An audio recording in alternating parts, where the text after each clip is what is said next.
अच्छा, जन्म शुरू करने से पहले हमको एक चीज ये बताओ कि जैसे हमें जिंदा रहने के लिए, ध्यान दो, जैसे हमें जिंदा रहने के लिए पोषण की जरूरत होती है, श्वसन की जरूरत होती है, परिवहन की जरूरत होती है, उत्सर्जन की जरूरत होती है या नहीं होती है? तो बताओ बच्चों, वैसे क्या हमें जिंदा रहने के लिए जनन की जरूरत है? बताओ, जनन की जरूरत है? बताओ, क्या हमें जिंदा रहने के लिए जनन की जरूरत है? चलो बताओ तुम लोग, यस या नो, जल्दी बताओ। यस सर, ये बिल्कुल गलत है। हमें जिंदा रहने के लिए जनन की जरूरत नहीं है। क्या बताओ, जो आदमी जनन नहीं करता है क्या वो जीवित नहीं रहता है? रहता या नहीं रहता है? कहोगे सर सलमान खान एग्जाम्पल में है। नहीं। अब बताओ, क्या वो शादी किए? नहीं किए। क्या बताओ कि जनन की क्रिया नहीं किए, क्या वो जीवित नहीं है? बोलो, है ना जीवित। इसीलिए जिंदा रहने के लिए जनन की क्रिया आवश्यक नहीं है। तो पूछोगे सर आखिर जनन तो फिर आवश्यक है काहेला? बात सही है कि नहीं है? जनन क्यों आवश्यक है? तुम ही लोग बताओ, देखते हैं कोई किसी का जवाब। Very good. यानी अपना पीढ़ी बढ़ाने के लिए, जनसंख्या बढ़ाने के लिए किसकी क्रिया जरूरी है? जनन की। आपका अस्तित्व रहने के लिए, ठीक ना? इसलिए मतलब किसकी क्रिया जरूरी है? जनन की क्रिया जरूरी है। तो ये बात समझ में आया कि आखिर हम लोग को जनन की क्रिया क्यों आवश्यक है? हमारे जीवन में जनन की क्रिया क्यों आवश्यक है? बताओ, जीवित रहने के लिए क्या जनन आवश्यक है? नहीं है। जनन आवश्यक क्यों है? जल्दी बताओ। जनसंख्या में क्या करने के लिए? वृद्धि करने के लिए, या अपने जैसे दूसरे संतान की क्या करने के लिए? बोलो, पैदा करने के लिए। अपने जैसे मतलब कि संतान को पैदा करने के लिए कौन सी क्रिया की जरूरत है? जल्दी बताओ। जनन की जरूरत है, ठीक ना? अब देखो, जनन, जैसे मान लो जनन है पहला, तो जनन का हम लोग परिभाषा क्या लिख सकते हैं? बता सकते हो जनन की परिभाषा क्या हो सकता है? बताओ, जनन का परिभाषा क्या लिख सकते हैं? हाँ हाँ, ये भी सही है। आप लोग बोल रहे हैं, क्या बोल रहे हैं कि जीव जिस प्रक्रिया द्वारा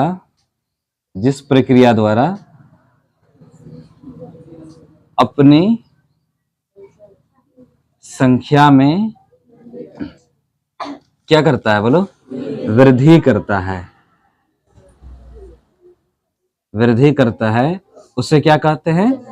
जनन कहते हैं बच्चों, ठीक ना? उसे क्या कहेंगे? जनन। तो देखो, हम लिख दिए हैं कि जीव जिस प्रक्रिया द्वारा अपनी संख्या में वृद्धि करता है उसे क्या कहते हैं? जनन।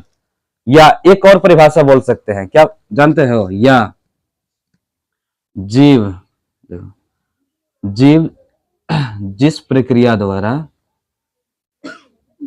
हाँ, या जीव जिस प्रक्रिया द्वारा अपने जैसे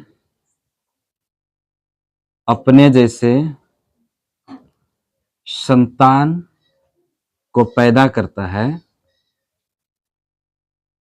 देखो, जीव जिस प्रक्रिया द्वारा अपने जैसे संतान को पैदा करता है उसे क्या कहेंगे?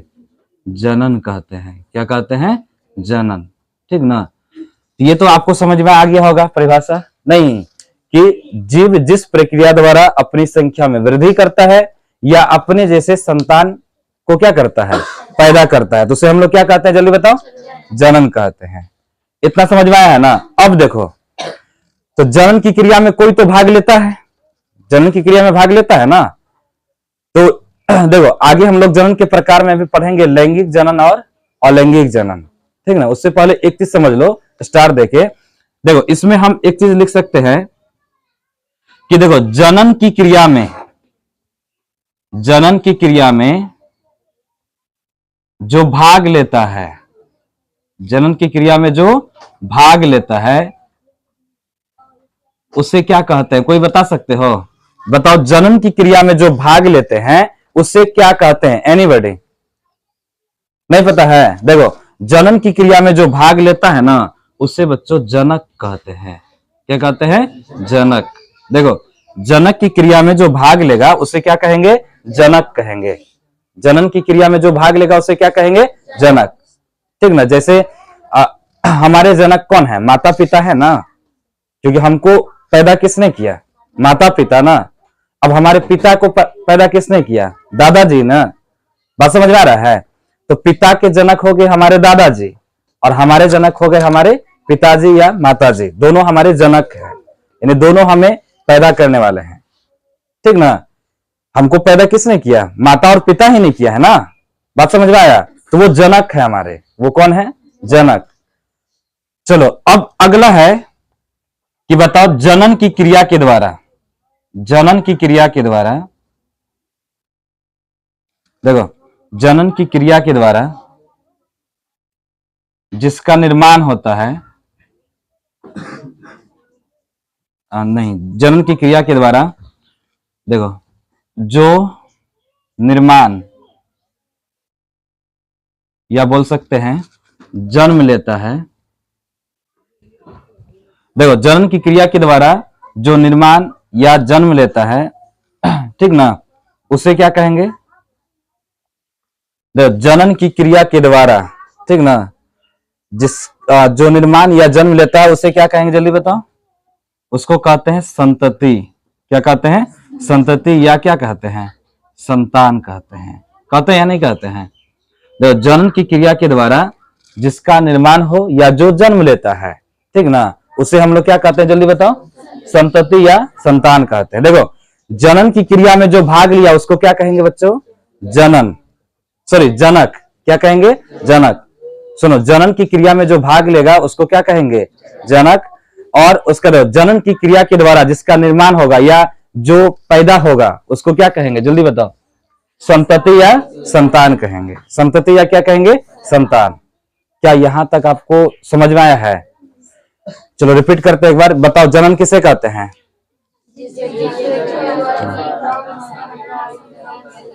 ठीक, जिस प्रक्रिया के द्वारा जीव अपनी संख्या में क्या करता है बच्चों? वृद्धि, उसे क्या कहते हैं? जनन। और दूसरा परिभाषा भी लिख दिए हैं क्या, कि जीव जिस प्रक्रिया के द्वारा अपने जैसे संतान को क्या करता है? पैदा करता है, उसे क्या कहते हैं? जनन। अब देखो जनन की क्रिया में भाग लेने वाले को क्या कहा जाता है? जनक। अच्छा, जनन की क्रिया के फलस्वरूप जो निर्माण होता है, ठीक ना, जो जन्म लेता है उसको क्या कहते हैं बच्चों? संतति या क्या कहते हैं? संतान कहते हैं। संतति या संतान कहते हैं। यहां तक कोई दिक्कत नहीं है। चलो अब आगे बढ़ते हैं हम लोग। अगला हमारा होगा, देखो अगला जनन का प्रकार। अगला क्या है? जनन का प्रकार, ठीक ना।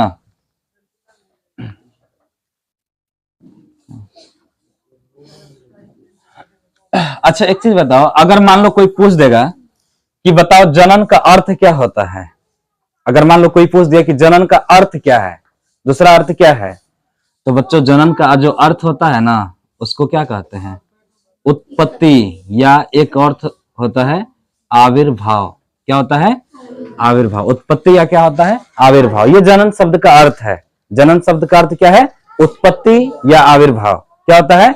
उत्पत्ति या आविर्भाव होता है। चलो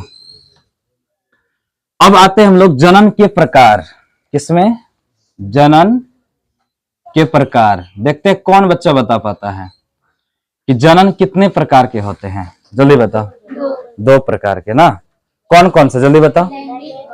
लैंगिक जनन और अलैंगिक जनन। ध्यान दो, जनन का दो प्रकार, एक होता है बच्चों लैंगिक और दूसरा होता है अलैंगिक जनन, ठीक ना। पहला कौन सा होगा?